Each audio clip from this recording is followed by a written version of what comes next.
Welcome to Asia Pacific Defence Reporter, your go-to source for cutting-edge security insights in the region.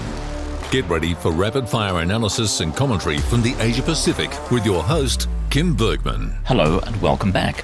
I'll start with a shock announcement, and that is that I have discovered an airport that is even more chaotic and more hopeless than Sydney's Kingsford Smith, and that's Athens Airport. Well, at least the local officials seem to be friendly and doing their best, unlike our own people who appear to be just totally angry all the time and look as if they wouldn't mind taking to people coming in with clubs. Anyway, this was after I'd had a few days on the rustic, charming island of Zakynthos. I couldn't party for all of the waking hours as much as I would like to, so some international events caught my attention that I thought were worth discussing. The first, obviously, is the series of strikes on Iran, firstly by Israel and much more recently by the United States. The Israeli strikes have been spread quite far and wide, and they are continuing. The US was a single attack made up of a number of aircraft that specifically targeted 3 nuclear facilities. Now, President Trump says that they have been obliterated, but he also said he would end wars in Ukraine and Gaza within 24 hours. I imagine the damage to the facilities has been considerable, but whether it's enough to permanently halt Iran's nuclear weapons program is yet to be seen. The international, and to a lesser extent the domestic reaction, has kind of been split along party lines. There's been a lot of criticism of the US attacks in particular as breaching international law, which on my reading of it is probably right, but people in favour of it say that something had to be done to stop Iran's nuclear program and that it was worth doing so no matter what. In Australia, of course, the government has been criticised by the opposition for being less enthusiastic about this than the opposition is. I have to say that none of the reporting that I've seen to date, and I will qualify it by saying that it's been quite fragmentary, because I was focused on other things, very little tries to explain the very complex situation that Iran is in, and there's been almost no discussion of Iranian history, which I'll get to in a moment. Now, as some people might recall who have attention spans that are longer than, a few days or weeks, Iran had actually halted its nuclear weapons program around 2015-2016 as a result of an international agreement. But that was one of the first things that Donald Trump 1.0 scrapped when he became president the first time around. That led to Iran resuming enrichment of uranium and possibly undertaking some other measures.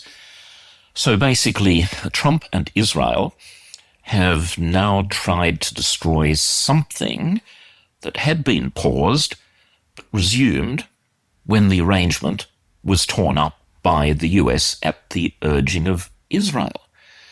It's enough to make anyone's head hurt who, again, thinks about these things long term. Now, I find a very big question in all of this, again, something that I think has been ignored or downplayed, is whether Iran was actually getting closer to developing a real weapon. You see, Israel has been crying wolf on this for the last 20 years, consistently warning that Tehran is only weeks away from having a nuclear device. President Donald Trump says they were very close, but clearly he's a conspiracy theorist, and I mean, there are any number of episodes, but since we're talking about the Middle East, during his first term, on August the 4th, 2020, there was the devastating Beirut harbour explosion that killed more than 200 people. There's lots of vision on television. If you missed it, you can find it on YouTube. Now, it was caused by the improper storage of fertilizer, ammonium nitrate. I've used that to make explosives myself. I can tell that story another day. But when all of this occurred, Trump, during an interview, I think from memory with Fox News, said darkly that it wasn't an accident, it was outside forces at work. Well, clearly it was not. He had no evidence for that whatsoever. US officials in recent times have said that they didn't consider that Iran was getting close to having a bomb. Anyway, it doesn't matter. He's in charge. He can do what he likes. He'd formed the view based on we don't know what, maybe a couple of phone calls with Benjamin Netanyahu, that something had to be done. Now, it's difficult to have any sympathy for the theocratic Iranian regime. They're a brutal outfit that murders their own people and exports terrorism. But on the other hand, Australian politicians of all persuasions insist that they believe in the international rules-based order.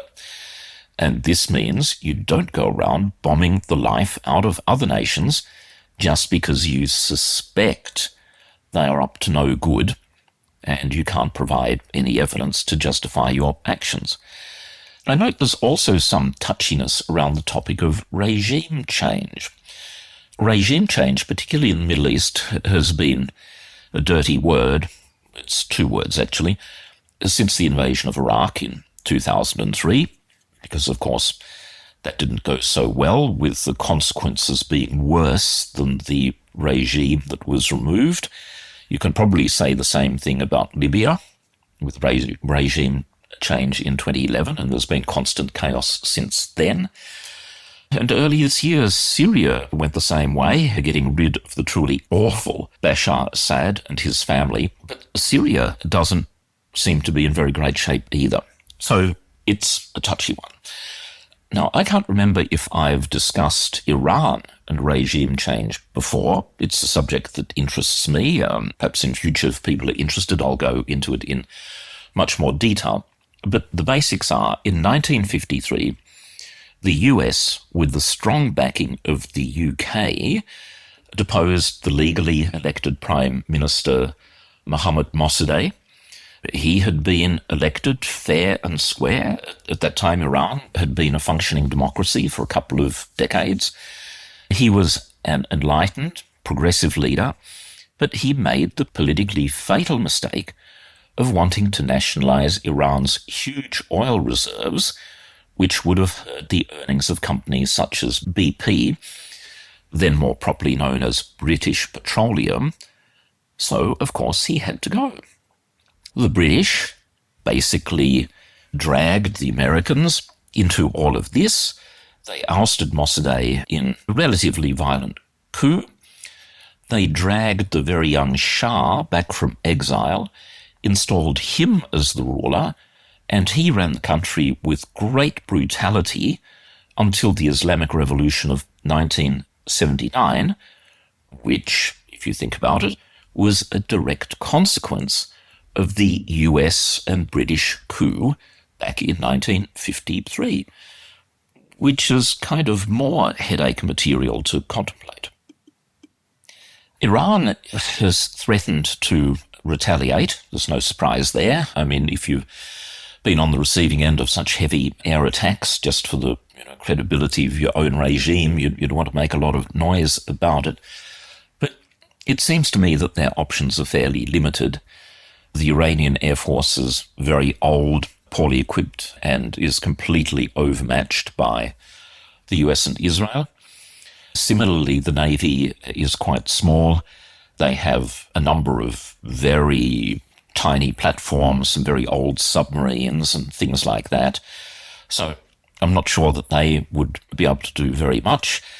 They do have quite strong land forces, but Iran doesn't have a land border with Israel and certainly couldn't deploy those forces, it would seem, in a way that was a sort of direct threat to the US. So I guess what we're left with are acts of terrorism. Without doubt, the Iranian regime, or directly through proxies such as Hamas, does have sleeper cells, one would assume, in Europe, possibly the United States. They could cause some grief. What would be gained from something like that is unclear to me, but then I often say that about terrorism more generally. So we're left with the option, which is a very real one, of closing the Straits of Hormuz. Most people at least have heard the term. It's the very narrow waterway at the start of the Persian Gulf. Iran has a lot of sea mines and also a lot of land-based surface-to-surface missiles that with relative ease they could stop carrier traffic. About 20% of the world's oil goes through that particular choke point. So putting a stop to it would be economically disruptive, but again, it's not entirely clear how long a blockade of that shape could be maintained, particularly again as the US would then presumably respond with even greater force. And sources of energy have diversified a bit since the 1980s, when during the Iran-Iraq war there was a tanker war with some slowdown in traffic. So the disruption might push up fuel prices at the petrol pump by a little bit, but probably not catastrophic quantities. So it seems to me that Iran is in kind of a difficult spot there, and even though I'm also not a fan of interfering in the direct affairs of other countries' internal affairs, if the Iranian regime is destabilized and if there is some sort of popular uprising, there's a lot of evidence around to suggest that the majority of Iranians would like a return to some form of democracy and certainly to get rid of the brutal theocracy that's currently in place. And that would be a good thing. Looking at why people have acted and who is following whom, it seems to me that Donald Trump is following the lead of Benjamin Netanyahu when it comes to US Middle Eastern politics. He, for years, has been trying to drag the US into a full-blown conflict with Iran and has now succeeded. I've seen one piece of credible analysis that it was actually Fox News coverage approving of Israeli airstrikes that might have influenced Trump. He saw that Israel was getting all of this praise. He thought, I'd like a bit of that. It could also be related to the criticism that he's received over backing down on tariffs, the taco nickname. Trump always chickens out. In a similar vein, when it comes to Europe, President Trump is clearly doing his best to make Vladimir Putin happy. Now, there's a point to this, and I'll come to it in a moment. I think it's like having a dangerous drunk in charge of a bus swerving all over the road. All of the passengers are concerned, calling for him to slow down and let someone else take the wheel, except Australia. I visualize there's Albo and Miles and Penny Wong sitting 2 rows back in the bus with happy smiles on their faces going, this is fun, it's all going to be all right, as the bus is swerving all over the road and heading for a cliff. For me, it's not a happy scenario where, for the moment, Australian policy settings are still to follow the US no matter what it is doing. And my concerns are the actions of the US, or in particular the instincts of President Trump, are just becoming more and more erratic. I think that we have to come up with a formula, not to have a open breach with the United States, but just put a little bit more distance between ourselves and what they are up to. Oh, by the way, did you see what Japan has just done? They are so irritated by US demands to lift defense spending to 3.5%. That's the latest demand from Washington, up from 3%.